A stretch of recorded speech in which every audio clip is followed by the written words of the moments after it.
नमस्कार. ऑथेंटिक खानदेश चॅनलमध्ये तुम्हा सर्वांचे स्वागत आहे. आज आपण बनवणार आहोत अगदी झटपट तयार होणारी आणि चवीला एकदम चविष्ट अशी दुधी भोपळ्याची भाजी. ही भाजी अगदी झटपट बनून तयार होते आणि खायला तर खूपच चवदार लागते.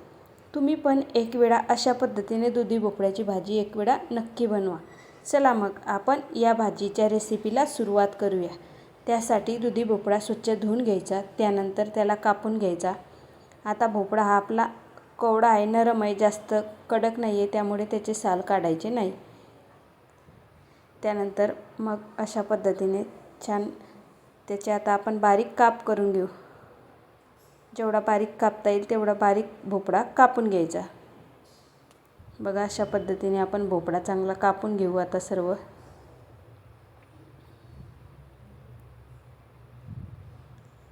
आता मस्त आपला भोपळा कापून झालेला आहे. त्यानंतर आपण 2 टोमॅटो घेतलेले आहेत. टोमॅटो छोट्या आकाराचे म्हणून 2 घेतलेले, एक मोठं असलं तर एकच घ्यायचं. आता टोमॅटो पण कापून घेऊ. टोमॅटो कापून झाल्यानंतर कांदा घ्यायचा आणि कांदा पण कापून घ्यायचा बारीक. कांदे पण मी छोटे होते म्हणून 2 घेतलेले आहेत. तुम्ही एक सुद्धा घेऊ शकतात मोठ्या साईजचा असला तर. त्यानंतर 6 ते 7 लसणाच्या पाकळ्या ठेचून घ्यायच्या, नाहीतर मग बारीक कापून घ्यायच्या. त्यानंतर कढीपत्ता घेतलेला आहे.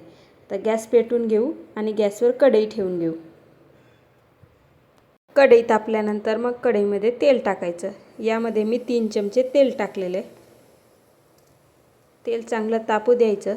त्यानंतर मग टाकायची मोहरी, जिरे, मग टाकायचा कढीपत्ता, त्यानंतर मग लसूण टाकून घ्यायचा. छान परतून घ्यायचं. मग टाकायचा कांदा.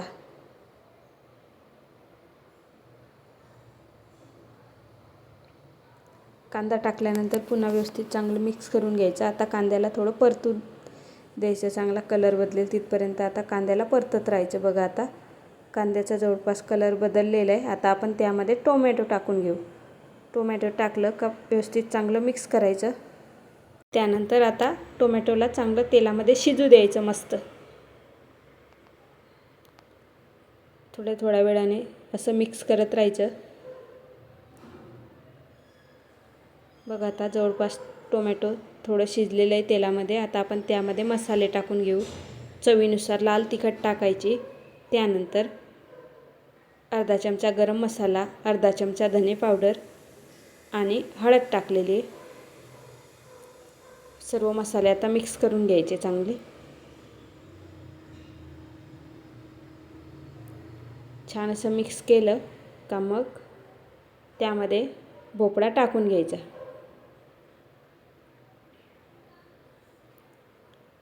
भोपळा टाकल्यानंतर पुन्हा चांगलं मिक्स करायचं. आता 1 ते 2 मिनिट असंच चांगलं होऊ द्यायचं तेलामध्ये भोपळ्याला. त्यानंतर मग मीठ टाकायचं. चवीप्रमाणे मीठ टाकून झालं का पुन्हा व्यवस्थित मिक्स करायचं. आता मिठाला थोडंसं पाणी सुटेल. मग पुन्हा 1 मिनिट भोपळ्याला चांगलं शिजू द्यायचं. मग नंतर टाकायचं शेंगदाण्याचं कूट. शेंगदाण्याचं कूट नाही टाकलं तरी पण ही भाजी चवदार लागते. शेंगदाण्याचं कूट टाकून झाल्यानंतर पुन्हा चांगलं मिक्स करायचं. त्यानंतर आता पाणी टाकून घ्यायचं. तुम्हाला हवं तसं तुम्ही पाणी टाकू शकतात. 1.5 ते 2 ग्लास पाणी टाकायचं आणि भाजीवर झाकण ठेवायचं. झाकण ठेवल्यानंतर 2 ते 3 मिनिटांनी पुन्हा झाकण काढायचं. व्यवस्थित मिक्स करायचं. छान असं मिक्स केलं का पुन्हा भाजीवर झाकण ठेवून द्यायचं.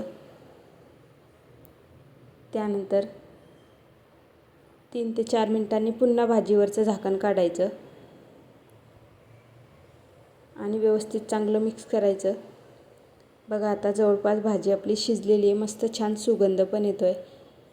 आता आपण चेक करून घेऊ भोपळा शिजला आहे का नाही. तर तुम्ही असं चमच्याने दाबून किंवा असं हाताने घेऊन पण चेक करून घेऊ शकतात. बघा आता भोपळा मस्त छान शिजलेला आहे. हवं तर तुम्ही यातलं पाणी आटून घेऊ शकतात, नाहीतर मग ही भाजी अशी पण खाल्ली तर खूप चवदार लागते. मस्त असं छान मिक्स करायची. त्यानंतर मस्त अशी आपली गरमागरम दुधी भोपळ्याची भाजी तयार आहे. त्यावरून मस्त अशी हिरवीगार कोथिंबीर टाकायची. छान असं मिक्स करायचं. ते चांगलं मिक्स झालं का मग त्यानंतर आपण गॅसची फ्लेम बंद करून टाकायची. तुम्हाला जर ही रेसिपी आवडली असेल तर या व्हिडिओला लाईक करा, शेअर करा आणि तुम्ही जर का चॅनलवर नवीन असाल तर चॅनलला सबस्क्राईब करायला विसरू नका. आणि या चॅनलवरील सर्व अशाच नवनवीन रेसिपी नक्की बघा. बघा मस्त अशी आपली दुधी भोपळ्याची भाजी तयार आहे. मस्त अशी गरमागरम भाजी घ्यायची, पोळी घ्यायची आणि जेवणाला बसायचं. तुम्ही ही भाजी भातासोबत पण खाऊ शकतात. भातासोबत पण ही भाजी खरंच खूप चवदार लागते आणि पोळी भाकरीसोबत पण खूप छान लागते. चला मग भेटूया पुढच्या व्हिडिओमध्ये. Bye bye.